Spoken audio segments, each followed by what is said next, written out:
बाबू आपने थाना थाया तो से क्या मतलब रे साला। টম আচমকাই জেরিকে ধরে ফেলে। रुक तेरे को बताते। বাট তখনই জেরির ছোট ভাই এসে টমের লেজ কেটে দেয়। তারপর জেরির মেজ ভাই এসে টমকে টাকলা বানিয়ে দিয়ে চলে যায়। বুড়ো মুরগিকে চিন্টু গুহার মধ্যে পাঠায়। আরে উল্টো দিকে তো এই মুরগি সেক্সি হয়ে মিয়া খালিফার মতো বার হয়। চিন্টু এসব দেখিয়ে এই বলদকে 7 কোটি টাকা দিয়ে এই গুহাটা বিক্রি করে দেয়। কিন্তু চিন্টু একে বলদ বানিয়েছিল, কারণ এ যখন বুড়ি মুরগিকে গুহার ভিতর পাঠাতো, বুড়ি মুরগি গুহার ভিতরে গিয়ে জওয়ান মুরগিকে বাইরে বের করে দিত। চিন্টু বাদাককে বোকাচোদা বানিয়ে ওখান থেকে চলে যায়। তারপর চিন্টু দেখে একটা বুড়ি আসতেছে। চিন্টু বুড়ির কাছে টাকা নিয়ে বুড়িকে জাবানির স্বপ্ন দেখায় আর গুহার মধ্যে ঢুকিয়ে দেয়। বুড়ি গুহা থেকে বেরিয়ে পোজ মারতে শুরু করে। তারপর বুড়ি যখন আয়না দেখে, বুড়ি জবানি না পাওয়ায় ধোপার মতো কাঠঠোকরাকে মারতে শুরু করে। তারপর ওই শালা জনি বোকাচোদা বুঝতে পারে যে তাকে বলদ বানানো হয়েছিল, তাই সে টাকা ফেরত নিতে আসে। रुक तेरे को बताते तेरी। তারপর কাঠঠোকরা একটা বুদ্ধি বার করে আর ওই শালা বোকাচোদা জনির সামনে গিয়ে আর তাড়াতাড়ি ফিরে এসে তার ছেলেকে গুহার মধ্যে ঢুকিয়ে দেয়। আর যখনই সেই বোকাচোদা জনি আসে, কাঠঠোকরা নিজে গুহার ভিতরে যায়। তারপর ভিতরে গিয়ে তার ছেলেকে উল্টো দিক দিয়ে বার করে দেয়। যে কারণে ওই শালা জনি বোকাচোদা মনে করে যে কাঠবিড়ালি জবান হয়ে গিয়েছে, তার জন্য আবার 10 কোটি টাকা দিয়ে গুহাটা কিনে নেয়। এই শালা আদিমানব পাথরের উপর মেয়ে ছেলের ছবি আঁকাইতেছিল। তারপর ওই শালা পাথরটাকে চুমু খেতে খেতে পাথরটাই ভেঙে ফেলে। আবার ওই পাহাড়ের উপর 2 বলদ ফটোশুট করতেছিল, বাট মহিলা এত মনোযোগ দিয়ে পোজ দেয় যে ও নিচে পড়ে যাইতেছিল। কি ব্যাপার, কি হয়েছে? তারপর ডাইনোসরকে পাহাড় মনে করে এই সুন্দরী ওর উপর উঠতেছিল। এই সুন্দরী গড়বড় মনে করে ওখান থেকে পালাইতেছিল। তখনই ওই সুন্দরী রাশিক চলে আসে। মাল মত বল তু উসে। তারপর ওই ডাইনোসরের হাত থেকে বাঁচিয়ে এই সুন্দরীর মাথায় বাড়ি দিতেই এই সুন্দরী তো বাংলাদেশের ঘরে ঘরে কি ঝামেলা নাই। তারপর ওই 2 নম্বর শালা বলদ দেখে যে আদিমানব ওই মেয়েটাকে টেনে টেনে নিয়ে যাইতেছিল। আদিমানব মেয়েটাকে ঘরে নিয়ে গিয়ে ঘরে তালা দিয়ে দেয়। আমারে মাফ করে দেন হুজুর, আমার ভুল হয়ে গেছে। গাইজ এরপর কি হয় আপনারা কমেন্টে বলুন। এই শালা মটর খেতে যায়, বাট এগুলো সব উড়ে যাওয়া পোকা ছিল। এই শালা মিষ্টি খেতে যায়, তো ওর ভিতর থেকে পোকা বার হয়ে ডান্স করতে শুরু করে। তারপর যখন চিকেন খেতে যায়, মাছি এসে তার চিকেনই চটপট করে দেয়, কারণ এ লোক যেতে আসতে পোকাদের ডিস্টার্ব করতো। এই বুড়ো পিঁপড়েরও ওর জ্বালা সহ্য হইতেছিল না, যে কারণে সমস্ত পোকামাকড় প্ল্যান বানায় আর সমস্ত প্রতিবেশীকে ডেকে শালা মোটার উপর হামলা করে।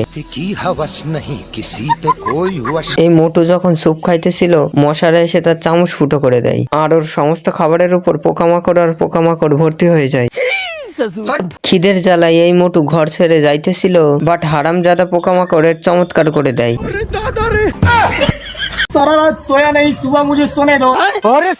টমের খাটে জেরিকে শুতে দেখে টম জেরিকে নালাতে ফেলে দেয়।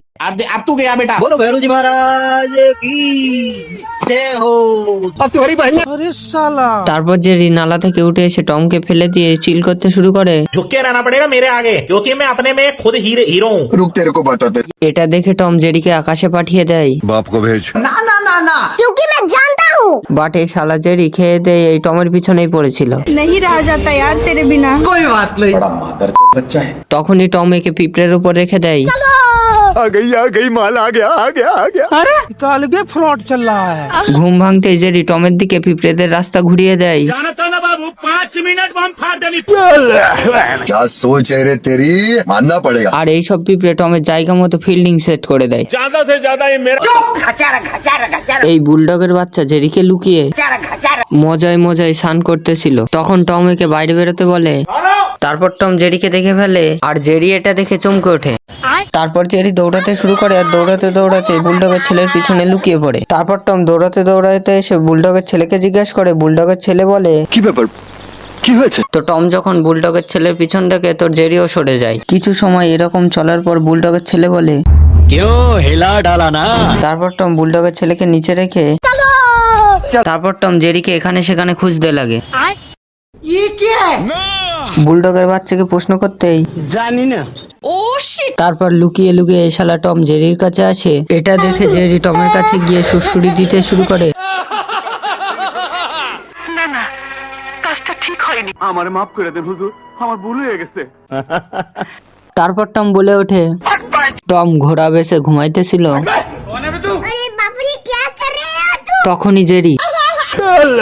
তখনই টম জেরিকে দেখে হাসতেছিল। তারপর টম এই দাঁতকে ধরার চেষ্টা করে। মালিক টমকে নোংরা ফেলে আসতে বলে, বাট দাঁত তখনই खेलेगा फ्री फायर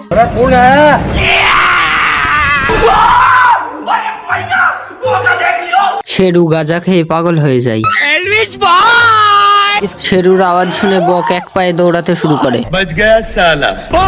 এই দুই মাংরু তো পালিয়ে যায়, বাট ডাংরু পিছনে পড়ে যায়। শেরুর ফাটা আওয়াজ শুনে পিঙ্কিও মুখ লুকিয়ে পালাতে শুরু করে। আরে এ কি, সাপ তো গাড়ির চাকা হয়ে গেছে।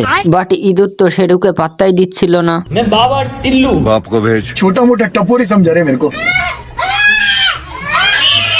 भारी मिस्टेक हो गया सर। শেরু ইঁদুরকে ভয় দেখানোর চেষ্টা করে, क्या रे भिख मंगिया? বাট ইঁদুর তো জনি সিং এর ছেলে বেরোলো। তখনই শেরু ইঁদুরকে ব্রেকফাস্ট ভেবে খেয়ে ফেলে। ভিতরে যেতে ইঁদুর হাড়কে গিটার মনে করে। এটা দেখে শেরু কালো বোম পেটের মধ্যে নেয় আর ইঁদুরকে বাইরে বের করে দেয়। চিরকুট সিগারেটের এত বড় দিবানা ছিল যে উঠতে বসতে সিগারেট খেত। সিগারেট ছাড়া চিরকুট কোনো কাজ করতো না। শালা এ দিন রাত সিগারেট খেত। অতিরিক্ত সিগারেট খাওয়ার জন্য এর ফ্যাপড়ার হাওয়া শুকিয়ে যায়। तो गया बेटे। এটা দেখে চিরকুট সিগারেট খাওয়া বন্ধ করে দেয়। বাট কিছুক্ষণ পরে এর মির্গি শুরু হয়ে যায় अभी मैं कोशिश करता रहूंगा আর এর হাত আউট অফ কন্ট্রোল হয়ে যায়। बेटा तुम्हारा हाथ रुक जाए तो दर्द करेगा, बहुत बहुत तूने किया, तेरा हाथ दर्द करेगा बेटा। কিন্তু চিরকুটের সহ্য হয় না অন্য মানুষকে সিগারেট খেতে দেখে। पिला दो। क्या रे भिख मंगिया? क्या देख रहा है? मैं पागल हूँ।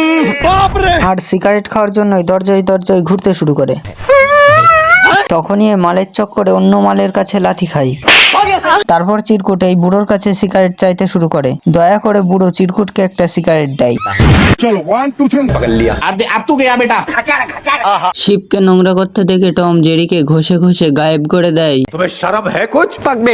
रुक तेरे को बता। তারপর জেরি রেগে গিয়ে টমের পোঙা মারার জন্য খতরনাক একটা প্ল্যান বানায়। अब देख तू। क्या सोच है रे तेरी? सुबह सुबह भेंटो दो तुम लोग। রেগে গিয়ে টম জেরিকে মারার জন্য দৌড়াতে শুরু করে। खत्म हो गया भैया मैटर। এদিকে জেরিকে আরাম করতে দেখে টমের একটা খতরনাক রাগ উঠে যায়। বাট শালা জেরি আগে থেকেই সেট করে বসেছিল।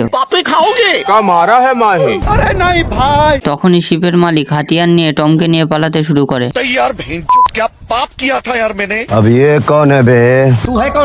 রেগে গিয়ে এ ফালার সাথে সাথে টমকেও ফেলে দেয়। अबे ये बहन का लोड़ा ये। তখনই টম ওইখানে জেরিকে দেখে ফালা মারতে শুরু করে। বাট শালা জেরি এর লেজে রাইট ইমোজি বানিয়ে দেয়। चाय पियोगे? এই মুরগি ডিম দিতে দিতে উপরে যেতে লাগে। আরে এই মুরগি তো ডিম দিতে দিতে ছাদই চিড়ে ফেলে। মালিক এসে দেখে ঘোষলার ভিতরে সোনার ডিম। মালিক সবাইকে জিজ্ঞাসা করে এটা কার কাজ। এই হাই জানতো যেই এই ডিমটা দিয়েছে তার কাম তামাম হয়ে যাবে। তো শালা এগিয়ে মালিককে মিথ্যা কথা বলে এই কাজ এই কালুয়া করেছে। বাট কালুয়া কিছু বুঝতেই পারে না। কিন্তু ফ্রিতে ফেমাস হয়ে যাওয়ার জন্য এই শালা কালুয়া মেনে নেয় এই ডিমটা এই পেরেছে। আরে শালা এ কি দেখতাছি আমি, কালুয়ার ফটো তো দেশ বিদেশের রিপোর্টাররা তাদের নিজেদের খবরের কাগজে ছাপাইতেছে। নেও ঠেলা, অতিরিক্ত ফেমাস হওয়ার কারণে সিবিআই এর কাছে এই খবর চলে যায়। পরের দিন সিবিআই এর লোক এই কালুয়াকে উঠিয়ে নিয়ে যায়। এদিকে কালুয়ার মালিক बेकार है भैया, मैं तो टूट गया। এই কালুয়া চেঁচিয়ে চেঁচিয়ে বলে আমি সোনার ডিম দিতে পারি না, আমি শুধু ফেমাস হওয়ার জন্য মিথ্যা কথা বলেছিলাম। এই কালুয়া পিস্তলে ভয়ে বলে ওঠে, कैसे कैसे लोग रहते हैं यार।